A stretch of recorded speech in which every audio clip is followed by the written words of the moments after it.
Right. ఇకపోతే June 1 నుంచి cinema హాల్‌ని బంద్ చేయాలి అని చెప్పేసి సినిమా ఇండస్ట్రీలో ఆ నలుగురు తీసుకున్న నిర్ణయం ఏదైతే ఉందో అది చిలికి చిలికి గాలివానగా మారింది.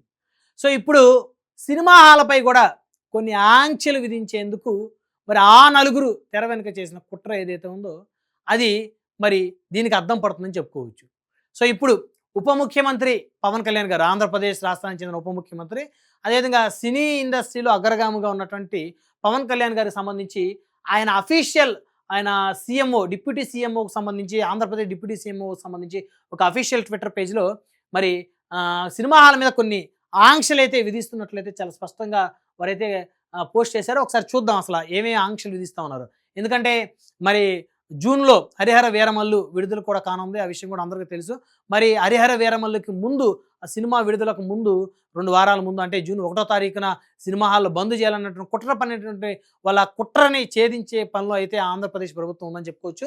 సో, ఒకసారి డిప్యూటీ సీఎం గారు అధికారికంగా వారు ఏం పోస్ట్ చేశారో చూద్దాం. సినిమా హాల్ల నిర్వహణ పకడ్బందీగా ఉండాలి. థియేటర్లలో ఆహార పానీయాల నాణ్యత, ధరలపై నియంత్రణకు చర్యలు.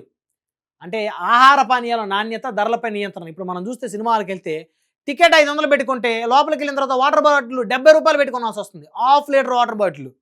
70.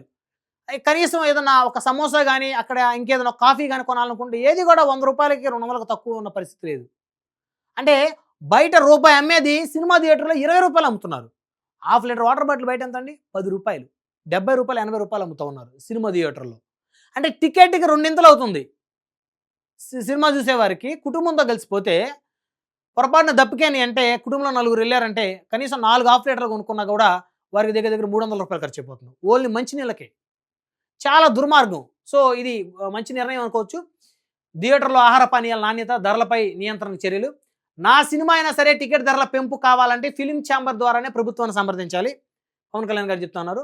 రాష్ట్ర సినిమాటోగ్రఫీ శాఖ ఎప్పటికప్పుడు సమన్వయం చేస్తుంది. సినిమా హాల బంద్ వెనక ఉన్న శక్తులు ఏమిటో విచారించాలి. సో, ఎవరెవరు ఉన్నారు, మరి ఆ నలుగురే ఉన్నారా, అందులో కొంతమంది మాకు సంబంధం లేదని చెప్తున్నారు. సో, ఆ నలుగురు కాకుండా ఇంకేదైనా నలుగురు ఉన్నారని అనేది మరి విచారించాల్సిన అవసరం ఉందని చెప్తా ఉన్నారు. సో, ధరల పెంపు కావాలంటే ఫిలిం ఛాంబర్ ద్వారానే ప్రభుత్వం సంప్రదించాలని చెప్తున్నారు. ఈ అవాంఛనీయ పరిస్థితికి కారకుల్లో జనసేన తరపున వాళ్ళు ఉన్నా కూడా చర్యలకు వెనకాడొద్దని చెప్పి చెప్తున్నారు. రాష్ట్రంలో సినిమా హాల నిర్వహణకు పకడ్బందీగా చేపట్టడం ద్వారా ప్రేక్షకులకు మెరుగైన సేవలు అందించాలని, ఆ దిశగా సంబంధిత ప్రభుత్వ శాఖలు ఎప్పటికప్పుడు పర్యవేక్షణ చేయాలని రాష్ట్ర ఉప ముఖ్యమంత్రి పవన్ కళ్యాణ్ గారు స్పష్టం చేశారు. కొత్త చిత్రాల విడుదల సందర్భంలో టికెట్ ధరల పెంపు నిమిత్తం నిర్మాతలు, వారికి సంబంధించిన వారు వ్యక్తిగత హోదాలో కాకుండా తెలుగు చలనచిత్ర వాణిజ్య మండలి ద్వారానే ప్రభుత్వాన్ని సంప్రదించే విధానాన్ని అమలు చేయాలని దిశానిర్దేశం చేశారు. ఏదో పవన్ కళ్యాణ్ గారితో పరిచయం ఉందని చెప్పేసి అల్లు అరవింద్ గారు వచ్చి మరి తను ఏదో సినిమాలో ప్రొడ్యూస్ చేస్తున్నారో తను టికెట్ రేట్లు పెంచుకోవాలనుకుంటే కుదరదు. లేకపోతే చంద్రబాబు నాయుడు గారితో పరిచయం బాగుందని చెప్పేసి నందమూరి కుటుంబం నుంచి జూనియర్ ఎన్టీఆర్ గారు ఎవరన్నా వచ్చి మరి మా సినిమా రేట్లు పెంచమని చెప్పేసి అడిగితే కుదరదు అది. ఎందుకంటే ఇక నుంచి అధికారికంగా రావాలి వాళ్ళు. వ్యక్తిగతంగా ఉన్న పరిచయాలతో ఫ్రెండ్షిప్తో వస్తే కుదరదు. అధికారికంగా వచ్చి మరి తెలుగు చలనచిత్ర వాణిజ్య మండలి ద్వారానే ప్రభుత్వాన్ని సంప్రదించే విధానాన్ని అమలు చేయాలని దిశానిర్దేశం చేశారు. ఎందుకంటే సినిమాటోగ్రఫీ జనసేన పార్టీ నాయకుడు కందుల దుర్గేష్ గారి చేతిలో ఉంది కాబట్టి. రాష్ట్ర సినిమాటోగ్రఫీ శాఖ మంత్రి శ్రీ కందుల దుర్గేష్ గారు సినిమా హాల్ల బంద్ ప్రకటనలో ఈ క్రమంలో తమ శాఖ ద్వారా చేపట్టిన చర్యలను, తాజా పరిణామాలను ఉప ముఖ్యమంత్రి పవన్ కళ్యాణ్ గారికి వివరించారు. దీనికి స్పందిస్తూ పవన్ కళ్యాణ్ పలు కీలక సూచనలు చేశారు. టికెట్ ధరల పెంపు కావచ్చు, సినిమా హాల్ల నిర్వహణ విషయం కావచ్చు, ఏ విషయంలోనైనా ప్రభుత్వ శాఖలు తమ విధులను, పర్యవేక్షణను పకడ్బందీగా చేయాలన్నారు. త్వరలో విడుదలయ్యే 'హరిహర వీరమల్లు' సినిమాకు సైతం టికెట్ ధరల పెంపు కోసం నిర్మాత వ్యక్తిగతంగా కాకుండా చలనచిత్ర వాణిజ్య మండలి ద్వారానే ప్రభుత్వానికి అర్జీ ఇచ్చి సంప్రదింపులు చేయాలని, ఇందులో తన్నా మన్నా భేదాలు పాటించవద్దని స్పష్టంగా చెప్పారు. అంటే అధికారికంగా చలనచిత్ర పరిశ్రమ ఏదైతే ఉందో ఆ చిత్ర మండలి అధికారికంగా రావాలి, వచ్చి అడగాలి. కానీ వ్యక్తిగత పరిచయాలతో, వ్యక్తిగత ఫ్రెండ్షిప్తో వచ్చి సినిమా టికెట్లకు రేట్లు పెంచుకునే విధానానికి ఇక స్వస్తి చెప్తున్నారు అనేది స్పష్టంగా అర్థమవుతుంది. ప్రేక్షకులు సినిమా హాల్ వరకు రావాలంటే టికెట్ ధర కంటే సినిమా హాల్లో పాప్కార్న్ లాంటి తినుబండరాలు, శీతల పానీయాలు, చివరకు మంచినీళ్ళ సీసా ధరలు సైతం భారీగా ఉండటంపై ఈ సందర్భంగా చర్చించారు. మనం ఇందాక స్టార్టింగ్ చెప్పాము చదవక ముందే. మంచినీళ్ళ బాటిల్ రూ. 10 మంచినీళ్ళ బాటిల్ రూ. 70, రూ. 100 అమ్ముతున్నారండి. ఎంత దుర్మార్గం అండి! ఎంత దుర్మార్గమైన పరిస్థితి. ఎందుకు అమ్ముతారు థియేటర్లో? రూ. 10 పాప్కార్న్ 200, 300 అమ్ముతున్నారు. అసలు ఇది ఇది ఇది ఎంత దుర్మార్గం? సో దాని మీద చాలా స్ట్రిక్ట్‌గా ఉండబోతున్నారు ఇక నుంచి. వాస్తవంగా వాటి ధరలు ఎంతుంటున్నాయి? ఎంతకు విక్రయిస్తున్నారు? అసలు వాటిలో ఉండే నాణ్యత ప్రమాణాలు ఏమిటనేది కూడా సంబంధిత శాఖల అధికారులు ఎప్పటికప్పుడు పర్యవేక్షించి ధరల నియంత్రణ కూడా చేపట్టాలని తెలిపారు. రాష్ట్ర వ్యాప్తంగా మల్టీప్లెక్స్లు, సింగిల్ స్క్రీన్‌లో ఆహార పదార్థాలు, శీతల పానీయాల వ్యాపారంలోనూ గుత్తాధిపత్యం సాగుతోందనే విషయం కూడా ప్రభుత్వం దృష్టికి వచ్చినందున దీనిపై విచారణ చేపట్టాలని సినిమాటోగ్రఫీ శాఖ మంత్రికి సూచించారు. అది. అంటే ఇక్కడ కూడా సిండికేట్ ఉంది. థియేటర్‌లో పాప్‌కార్న్‌లు, మంచినీళ్ళ బాటిల్లు, శీతల పానీయాలు అమ్మే దాని దగ్గర కూడా కొంతమంది గుత్తాధిపత్యం చేస్తూ ఇష్టానుసారంగా అమ్ముకుంటున్నారు. వారికి సినిమా టికెట్ ధర కన్నా డబల్ ఆదాయం వస్తుంది ఇక్కడ. చివరికి ప్రేక్షకుడు మాత్రం జేబుకి చిల్లు పడుతుంది ప్రేక్షకుడి జేబుకి.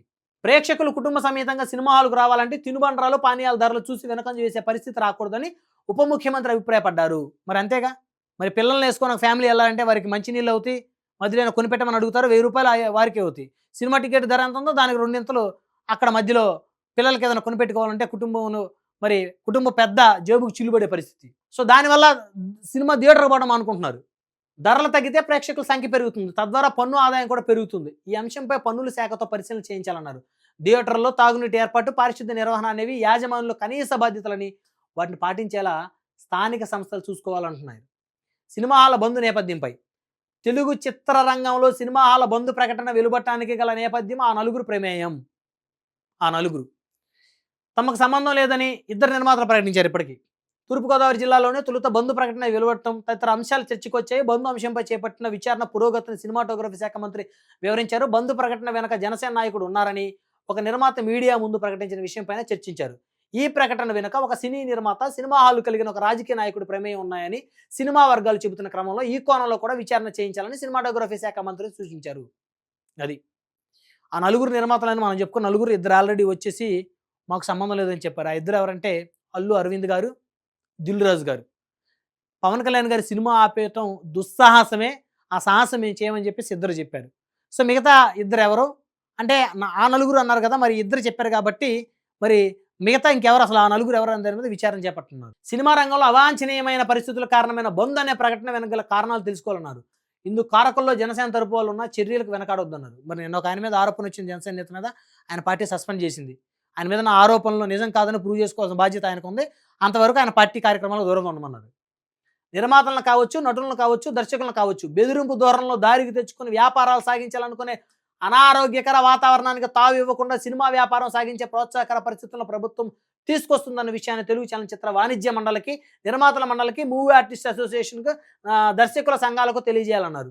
రాజకీయ పలుకుబడి ఉంది కదా, మేమేం చేసినా సాగిపోయింది, మా ఇష్టానుసారంగా మేము టికెట్ల రేట్లు పెంచుకుంటాం, వెళ్ళి మాట్లాడుకొని లాబింగ్ చేసుకుంటాం, లేదా థియేటర్లో శీతల పానీయాలు, మంచినీళ్ళ రేట్లు రూపాయి ₹10 చేసి అమ్ముతాం అనేవన్నీ ఇక నుంచి బంద్.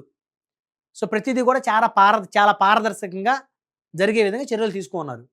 అదేవిధంగా ఆంధ్రప్రదేశ్ ప్రభుత్వం తీసుకురాదలిచిన కాంప్రహెన్సివ్ ఫిలిం డెవలప్మెంట్ పాలసీలో సినిమా రంగం అభివృద్ధికి సూచనలు కూడా తెలుగు సినిమా రంగంలోని సంఘాలు, మండళ్ల నుంచి స్వీకరించాలని పవన్ కళ్యాణ్ స్పష్టం చేశారు. సో ఇక నుంచి ప్రేక్షకుడు ఆంధ్రప్రదేశ్లో సినిమా హాల్కి వెళ్ళి సినిమా చూసే అవకాశాన్ని కల్పించనున్నారు. మీ జేబుకు చిల్లుబడే పరిస్థితి లేదు. టికెట్ల ధర అదుపులోనే ఉంటుంది. సో మీరు కుటుంబీకులు, ఫ్యామిలీ మెంబర్స్తో వెళ్ళొచ్చు, చిన్నపిల్లలతోటి కూడా వెళ్ళొచ్చు. అక్కడ మంచినీళ్ళు, మరి ఆహార పదార్థాలు, మరి శీతల పానీయాలు అన్నీ కూడా మరి మహా అయితే బయట మార్కెట్ల మీద ధర కన్నా ఒక 10% ఎక్కువ ఉంటుందేమో కానీ మరి 2-3 రెట్లు చేసి అమ్మే పరిస్థితి ఉండదని అయితే స్పష్టంగా డిప్యూటీ సీఎంఓ మరి అఫీషియల్గా పోస్ట్ చేసిన ఇన్ఫర్మేషన్ చూస్తే అర్థమవుతుంది. చూద్దాం మరి థియేటర్ల బంద్ ఏదైతే ఉందో దాన్ని విరమించుకున్నట్లయితే స్పష్టంగా అర్థమవుతుంది. విరమించుకున్న పరిస్థితులు కనబడతా ఉన్నాయి.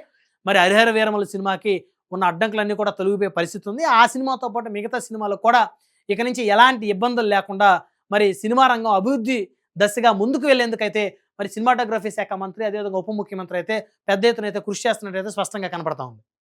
మరి అదేవిధంగా ఇదే విధానాన్ని తెలంగాణలో కూడా అవలంబించాలని, మరి హైదరాబాద్ లాంటి మహానగరంలో కూడా మరి సినిమా టికెట్ రేటు కన్నా మంచినీళ్ళ రేటు, పాప్కార్న్ రేటు పెరిగిపోతుంది కాబట్టి మరి ఇక్కడ రేవంత్ రెడ్డి గారి సర్కార్ కూడా మరి అక్కడ ఆంధ్రప్రదేశ్ సర్కారు తీసుకున్నటువంటి చర్యలు ఏవైతే ఉన్నాయి సినిమా రంగం మీద, మరి సినిమా హాళ్ళ మీద మరి పకడ్బందీగా మరి వారు హాళ్ళ నిర్వహణ ఏదైతే వారు చేయాలనుకున్నారో అలాంటివి తెలంగాణలో కూడా చేస్తే మరి హైదరాబాద్లో కూడా సినిమాలకు పెద్ద ఎత్తున ప్రజలు వెళ్ళేటువంటి అవకాశం అయితే ఉంటుందని అయితే ఖచ్చితంగా చెప్పొచ్చు.